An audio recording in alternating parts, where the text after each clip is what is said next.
வணக்கம். என் பேர் அர்த்தநாரி.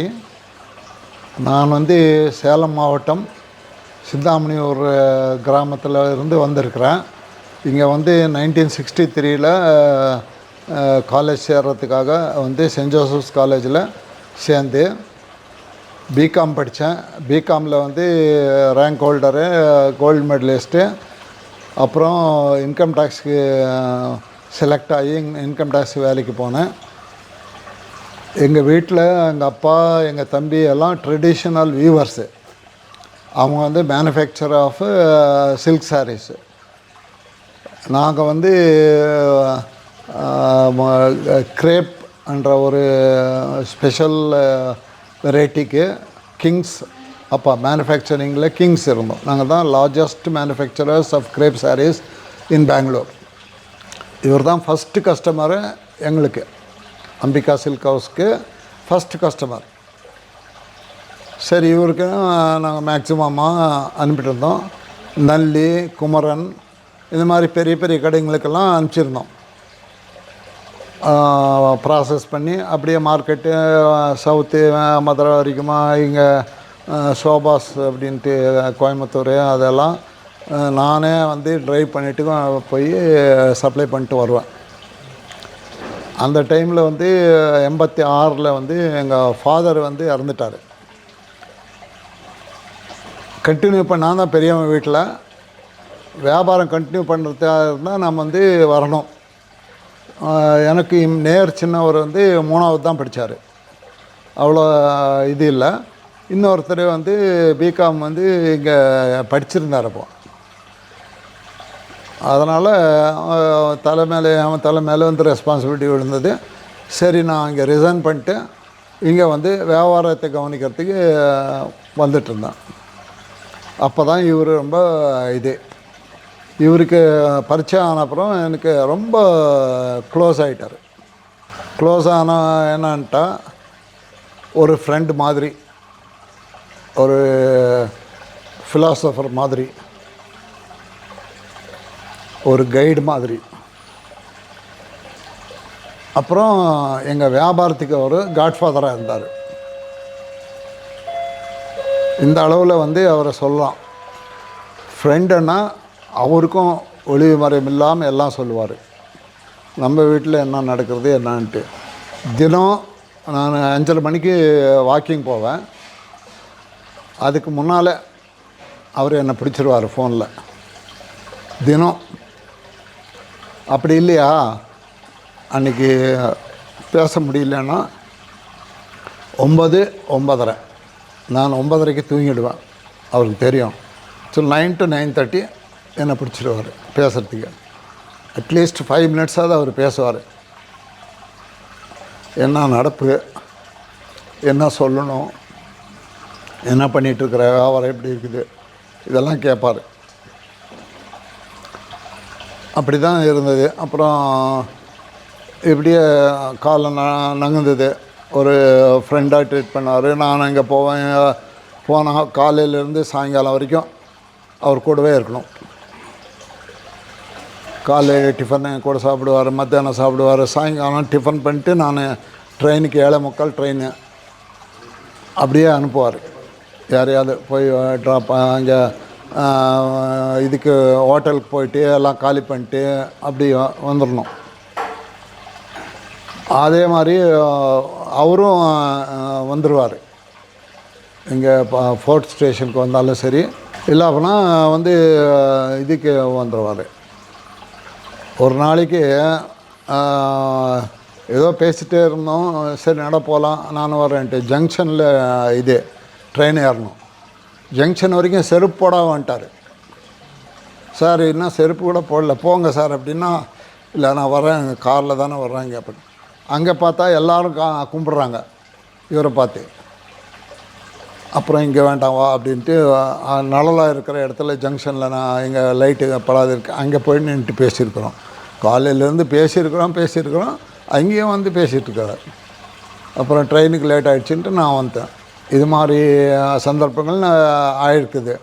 அவர் இங்கே வந்திருக்காரு. ரொம்ப இதாக ஒரு ஃப்ரெண்ட்ஷிப்பில் இருந்தார். ஃபிலாசபர்ன்னு சொல்லியிருக்கேன்.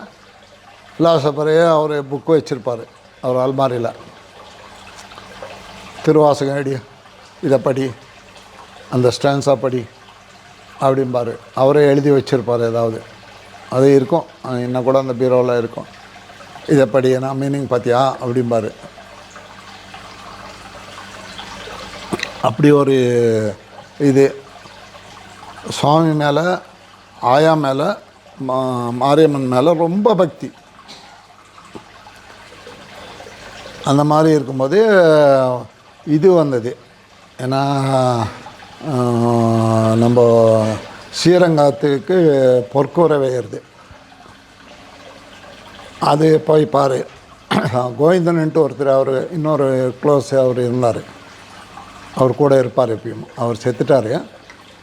அவர் தான் அது மேற்பார்வை பட்ச அவர் இருக்கார், போய் பாரு அப்படின்னு.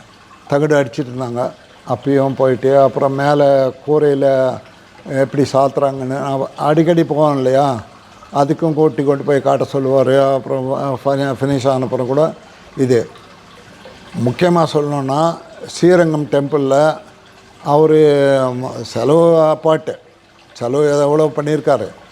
அந்த கும்பாபிஷேகம் பண்ணும்போது நான் எங்கே இருந்தேன், என்னை கூப்பிட்டு அவங்க உறவுக்காரங்க யாரையும் இது இல்லை, என் கூட என் இதில் வந்து அந்த இது பூர்ணாவதியில் வஸ்திரம் போடணும். அப்பாவுக்கு வந்து ஈஸ்வரனுக்கு வெண்பட்டு அது இதெல்லாம் கொடுத்து நான் எடுத்துக்கிறேன். முன்னால் என் மிஸ்ஸஸ்க்கு அம்மாவுக்கு சேலை, அந்த சேலையை எங்கள் 2 பேருக்கு கொடுத்து மீதியெல்லாம் பின்னால் வர்றாங்க. ஏதோ அந்த இதில் ஹோமத்துக்கு போடுற திரவியங்கள் எல்லாம் எடுத்துக்கிட்டு பின்னால் வராங்க. நான் தான் பிரதானமாக முன்னால் போகிறேன். அத்தனை பேர் எனக்கும் ஒரு ஷையாக இருந்தது. அத்தனை பேர் ரிலேட்டிவ்ஸ் இருக்காங்க, என்ன யாராரா பார்த்துட்ருக்குறாங்க அப்படின்ட்டு. இருந்தாலும் அவருக்கு ஒரு இது எனக்கு பண்ணணும் அப்படின்ற மாதிரி சரி போனோம். அந்த கும்பாபிஷேகம் ஆச்சு, இது பூர்ணாவதி ஆச்சு, எல்லாம் ஆச்சு. அடுத்த நாள் இது கோபுரத்துக்கு கும்பாபிஷேகம். இவர் எத்தனை கோடி கொடுத்தாரு அப்படின்ட்டு அது கணக்கு சொல்ல முடியாது என்னால். புரட்டாசி மாதம் 1ஆம் தேதி, நாளைக்கு 1ஆம் தேதினா இன்றைக்கி ஃபோன் பண்ணுறாரு, நீ வா கோயிலுக்கு போகலாம் அப்படின்றாரு. ட்ரெயின் டிக்கெட் இல்லை, நான் பஸ்ஸில் போகிறதில்ல அப்படின்னு தெரியும். ட்ரெயின் இல்லை சார் அப்படின்ட்டேன். நீ இதுக்கு பண்ண ஃப்ளைட்டில் புக் பண்ணேன். 5 மணிக்கு ஃப்ளைட் இருந்தது அப்போ, மலையா ஃப்ளைட்டு. அது கிடச்சிது. அங்கே கார் அனுப்பிச்சிருந்தார். இன்னும் கூட அப்படி தான் பண்ணுறாங்க பசங்களும். 5:30 மணிக்கு 25 மினிட்ஸ் தானே போகிறது. 5:30 மணிக்கே போனேன்.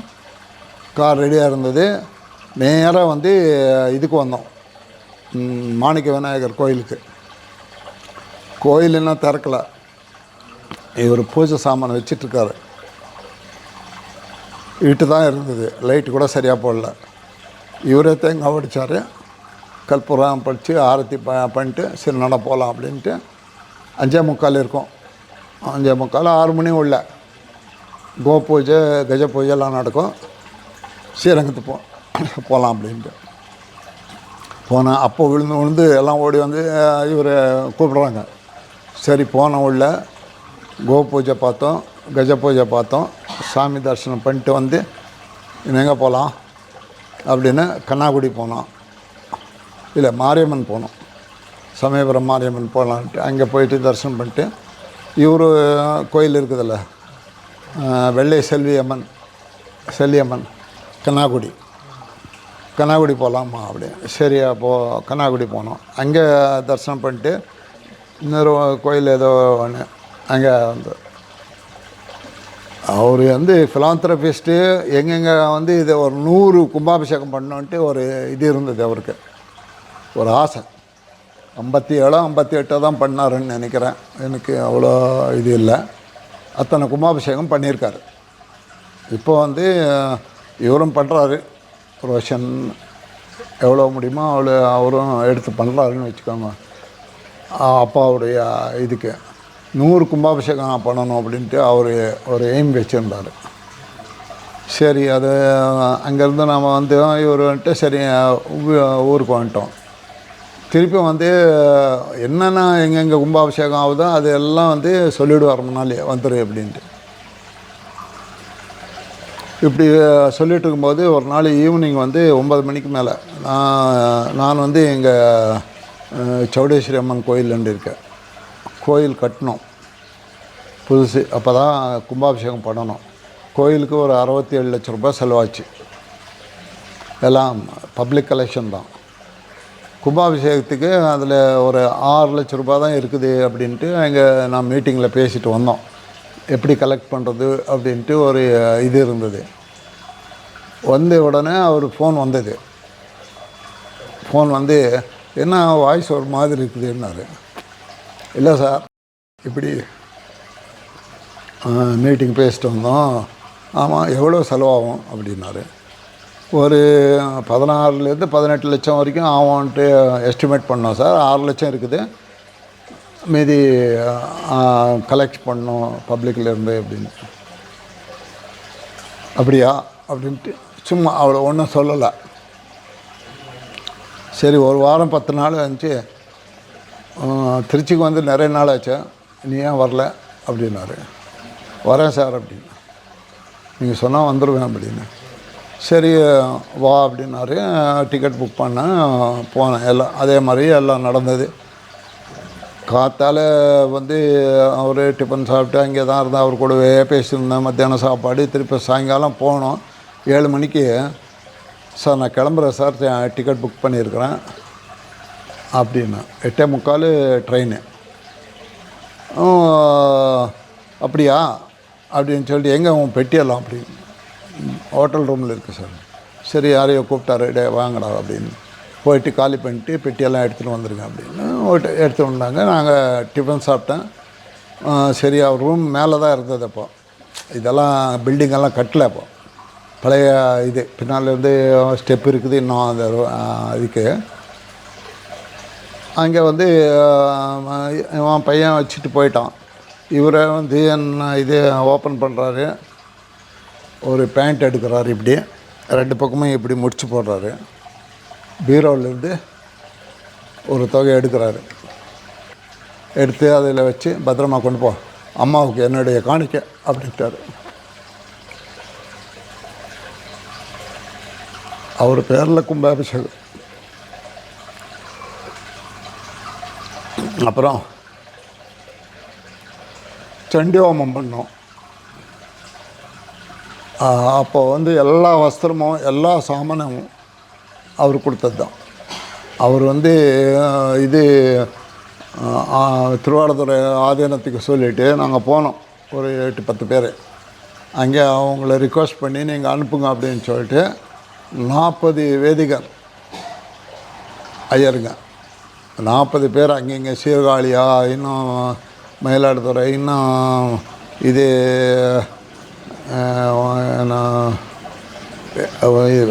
திருச்சி மட்டும் இல்லை, ஸ்ரீரங்கம் மட்டும் இல்லை, வைத்தீஸ்வரன் கோயில், எல்லா கோயிலேருந்து 40 ஆளுங்க வந்தாங்க. அனுப்பிச்சு இங்கே வந்து ஜாம் உண்டு. எங்கள் குலகுரு இங்கே கர்நாடகாவில் இந்த மாதிரி சண்டி ஹோமம் பண்ணுறது நான் இப்போ தான் பார்க்குறேன், யாருமே பண்ணதில்லை அப்படின்னு சொல்கிறாங்க. கர்நாடகாவுக்கு ஒரு பேர். எல்லாம் இங்கே லோக்கல் ஆளுங்க வந்தவங்க கூட எல்லாம் இந்த மாதிரி சண்டி ஹோமம் பார்த்ததில்லைன்னு அந்த மாதிரி ஒரு சிறப்பாக செஞ்சு முடித்தோம் இவருடைய ஆசியினால். அவர் வரல. அப்போது இவர் இருந்தார், ரோஷன் வந்திருந்தார் சங்கல்பத்துக்கு. இப்படி ஆச்சு அவருடைய ஃபிலாந்த்ரஃபிக் இது, கடவுள் ஈடுபாடுக்கு அந்த ஒரு இது. அப்புறம் நான் சொன்ன மாதிரி எனக்கு கைடு அவர், எல்லாத்துக்கும் அட்வைசரு. ஃபிலாந்த்ரபிஸ்டாக இருந்தால் கூட கைடாக இருந்தப்போ எனக்கு வந்து அவர் காட்ஃபாதர். என்னுடைய பிஸ்னஸ்க்கு, எங்கள் வீட்டு பிஸ்னஸ்க்கு அவர் ஒரு காட்ஃபாதர். கொடு அப்படின்னா இவ்வளோ சேலை ப்ரையாரிட்டி எங்களுக்கு கொடுத்துருந்தார் அப்போது. ஆனால் பர்ஃபெக்ட்டு குவாலிட்டியில் பர்ஃபெக்டாக இருக்கணும். ஒரு கலர் எடுத்தால் அவர் மாதிரி வாங்குறவங்க இல்லை. இதில் 50 போடுமாறு. க்ரீனுன்னா க்ரீன் 50, ரோஸுன்னா ரோஸ் 50. அந்த மாதிரி ஒரு கை வருது. நான் ஒரு அவர் வந்தாவே எங்களுக்கு வந்து ரொம்ப இந்த இது பெங்களூர் மார்க்கெட்லேயே ரொம்ப சந்தோஷமாக இருக்கும் வந்திருக்காருன்ட்டு. அது மாதிரி வாரிட்டு போவார். அது மாதிரி இது ஆச்சு. அவங்களுக்கும் செலவு காம்படிஷன் இல்லை அப்போது. அதனால் அவர் அந்த மாதிரி ஒரு இதாக எனக்கு பர்சனலாக அது மாதிரி இருந்தது. அப்புறம் அவர் வந்து ஒரு நான் முன்னாலே சொன்ன ஒரு சிங்கம் மாதிரின்ட்டு ஒரு அட்மினிஸ்ட்ரேட்டிவ் கெப்பாசிட்டி. அவர் ஜாஸ்தி படிக்காத போனால் கூட அந்த ஒரு கெப்பாசிட்டி, ஆளுங்களை மேய்க்கிறது எப்படி, ஆளுங்களை கவர்றது எப்படி அப்படின்ற மாதிரி ஒரு கெப்பாசிட்டி இருந்தது. கெப்பாசிட்டி என்னன்னா எல்லாரும் உயிர் கொடுப்பாங்க. ஐயாவா வேலை செய்கிறவங்க முதல் கொண்டு சப்ளையர் முதல் கொண்டு எல்லாம் அவர் சொன்னால் சரி, அது சரியாக தான் இருக்கும் அப்படின்ற மாதிரி. அந்த வேலை செய்கிறவங்க அவர் சொன்னால் வேத வாக்காக எடுத்து வேலை பண்ணுவாங்க. பயந்துக்கிட்டு இல்லை, ஒரு அன்போட அந்த ஆளுமை இருந்தது, திறன். அது இல்லாமல் அவர் வந்து சின்ன ஒரு அளவில் இருந்து இவ்வளோ பெரிய சாம்ராஜ்யத்துக்கு இது வந்து ஒரு அட்மினிஸ்ட்ரேட்டிவ் கெப்பாசிட்டி இல்லாமல் பண்ண முடியாது. அவங்க ஓன் ஸ்டாஃபையும் அப்படி பார்த்துருந்தாரு, சப்ளையர்ஸையும் பார்த்துருந்தாரு. அப்புறம் கஸ்டமர்ஸையும் அவர் பார்த்துக்கிட்டாரு. கஸ்டமர்ஸை பார்த்துக்கிட்டது எப்படின்னா, ஒரு ஸ்மால் எக்ஸாம்பிள். இப்போது நிறைய கூட்டம் தீபாவளி டைமில் இங்கெல்லாம் எக்கச்சக்கமான கூட்டம் இருக்கும். இவர் அப்படியே போயிட்டு இருப்பார். ஒரு கவுண்டரில் வந்து ஒரு கஸ்டமர் ஏதோ பர்ச்சேஸ் பண்ணுறாருன்னா, இவ்வளோ பர்ச்சேஸ் பண்ணி அங்கே வச்சுருக்காருன்னா சரி கொடு அப்படின்னு அப்படியே கக்கத்துலேயும் இப்படியும் இடுக்கிக்கிட்டு வந்து கேஷியர் ரங்கராஜன் இருப்பாருங்க, கேஷியர்கிட்ட போட்டு அதை பில் பண்ண அப்படின்னு பில் பண்ணுவார். பில்லை எடுத்துகிட்டு கொண்டு போய் அந்த ஆளுக்கிட்ட கொடுப்பார். பர்ச்சேஸ் பண்ண அவர் கேஷ் வாங்கிட்டு வந்து இங்கே கொடுத்துட்டு சில்லறை என்ன இருக்குதுன்ட்டு அதை வாங்கிட்டு கொண்டு போய் திருப்பி அவர்கிட்ட கொடுப்பாங்க. அந்த மாதிரி ஒரு சர்வீஸு வேறு எந்த கடையிலையும் எந்த முதலாளியும் பண்ணுறதில்ல. நான் நிறைய போயிட்டுருக்குறேன். ஒரு இது எல்லாருக்கும் எனக்கு தெரியும், நல்ல மரியாதை கொடுப்பாங்க. அந்த மாதிரி ஒரு கெப்பாசிட்டி வந்து கட்டுக்கோப்பாக ஆளுங்களை வச்சிருப்பார். சப்ளையரு, அங்கே கடையில் வேலை செய்கிறவங்க, அப்புறம் கஸ்டமர் இஸ் காட். அவருக்கு ரூபாயெல்லாம் கடுதாசின்னு தான் சொல்லுவார். அவர் பேரில் ரூபா நோட்டை கடுதாசின்னு தான் சொல்லுவார். அந்த மாதிரி ஒரு இது அட்டாச்மெண்ட் இல்லை, டிட்டாச்மெண்ட் சொல்லலாம். ஒரு துறவி மாதிரி இருந்தார். ஆளுமை ஆச்சு, அவர் கருணை. அடுத்தது இந்த கடவுள் மேலே ரொம்ப இது. அவர் திருநீர் இல்லாமல் குங்குமம் இல்லாமல் நான் பார்த்ததே இல்லை. கடவுள் வந்து கும்பிடாமல் அவர் பூஜை ரூமெல்லாம் போவேன் நான். அங்கே அஷ்டலக்ஷ்மி வச்சுருக்கோம், பார்த்துருக்கீங்களா? அஷ்டலக்ஷ்மி இருக்கும். அவங்க அம்மா போட்டோ இப்போ வச்சுருக்காங்க. அது இதெல்லாம் அவரே பண்ணுவார் முன்னால். இப்போ வயசான அப்புறம் அவர் வந்து பசங்களை கூப்பிட்டுருந்தார். அந்த இது தீபம் ஏற்றணும், சாம்பிராணி காட்டுவார், பூ போடுவார். அவரே நான் பக்கத்துலேயே இருந்திருக்கிறேன். அப்போல்லாம் அவ்வளோ ஒரு கடவுள் மேலே பக்தி, அம்மா மேலே பக்தி. சமயபுரம் மாரியம்மனுக்கே எத்தனையோ தப்பா அவர் கூட போயிருக்கேன் நான். அந்த மாதிரி ஒரு இது. அப்புறம் சொன்னேனே முன்னாலேயே, ஸ்ரீரங்கம், சமயபுரம், வேறு கும்பாபிஷேகம், ஒரு 57 கும்பாபிஷேகம் பண்ணியிருக்காரு. அது கடவுள் பக்தி இருந்தாலும் அது மாதிரி இது பணத்தை வந்து பெருசாக மதிக்கலை. அவங்க வந்து இவங்களுக்கு கை கொடுத்தாங்க. யார்? அந்த அம்மாவா, ஸ்ரீரங்கம் பெருமாளா, இல்லை வேறு கோயிலில் வந்து இது கண்ணாக்குடி இது நெடுங்காலத்தூரா, அது ஒரு பக்கத்தில் கும்பாபிஷேகம் போயிருந்தேன். எத்தனையோ கும்பாபிஷேகம் இப்போ ரீசெண்டாக வந்து வயலூரில் நடக்குது, நீங்கள் வாங்க அப்படின்னாரு. யார்? யோசனை பார்க்கணும். அப்போது ஒரு இது அது மாதிரி வந்து கடவுள் மேலே ரொம்ப பக்தி.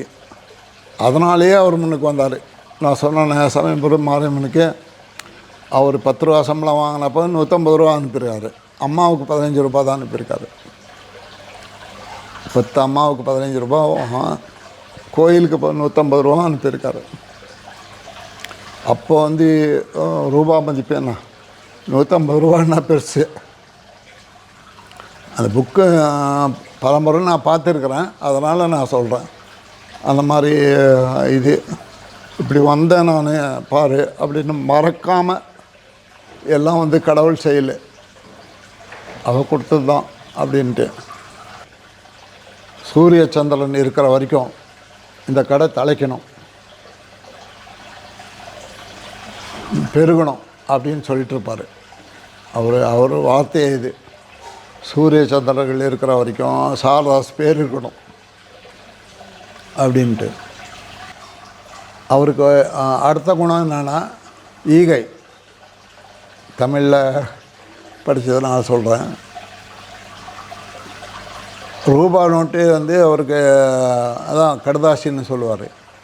யார் இருந்தாலும் என்ன கையில் வருதோ அது கொடுத்துருவார். அது மாதிரி ஸ்டாஃபுக்கு வாரி வழங்கும் வள்ளலாக இருந்தார். ஸ்டாஃபுங்களுக்கு போனஸ் அந்த இதில் போட்டு அந்த மாதிரி வந்து இது ஸ்டாஃபை வந்து எப்படி கவரணும், அந்த குணம் அவருக்கு. அவங்க தானே சம்பாதிச்சு கொடுக்குறாங்க, அதனால் அவங்களுக்கு கொடுத்து தான் அப்படின்ட்டு அந்த மாதிரி கொடுப்பாங்க. கல்யாணத்துக்கு வந்து வந்தால் சரி இந்தா எடுத்துன்னு போ அப்படின்னு கொடுத்து அனுப்புவார். 10,000 20,000 அப்படி ரொம்ப வறுமையில் இருக்கிறவங்களுக்கு என்ன வேணும் கொடுத்துருவார். இங்கே வேறு எங்கேயாவது இப்போ நாங்கள் கூட கேட்டிருக்குறோம், இங்கே கும்பாபிஷேகமா வருஷாபிஷேகமா அந்த மாதிரின்னா கூட என்ன வேணும் துணி அது இது அப்படின்னு கொடுத்து அனுப்புவார்.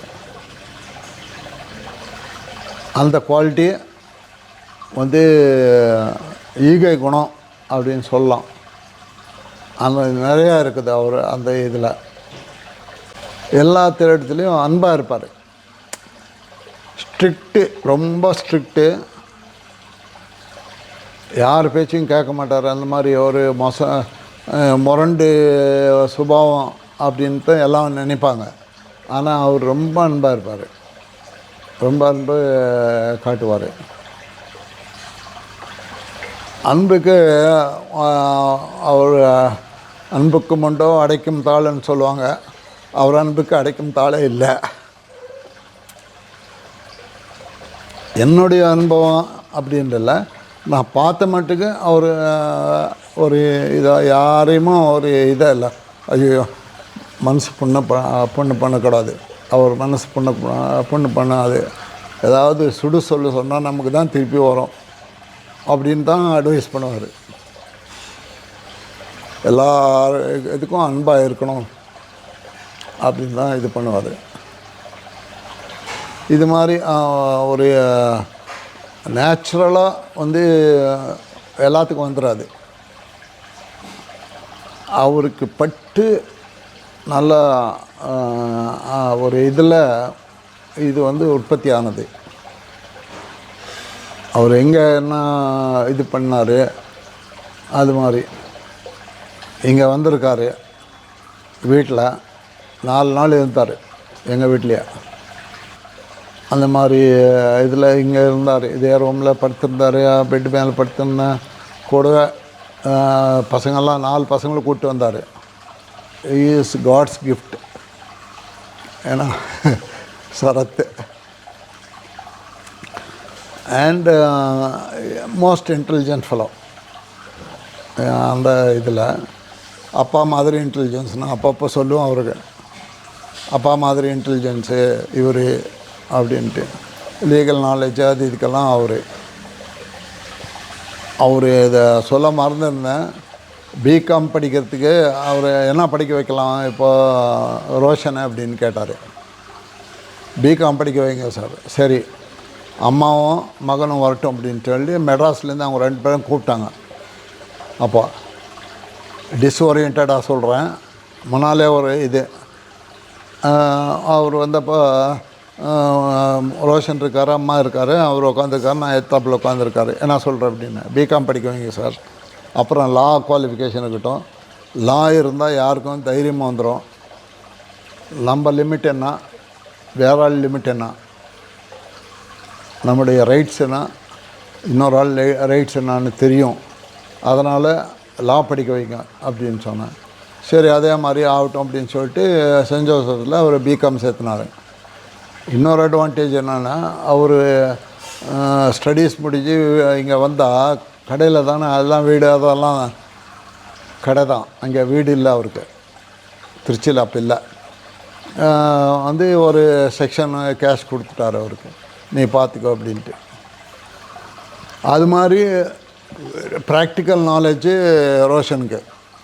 ஃபேமிலியில் ஒரு அங்கே மாதிரி அவர் என்னை ட்ரீட் பண்ணார்.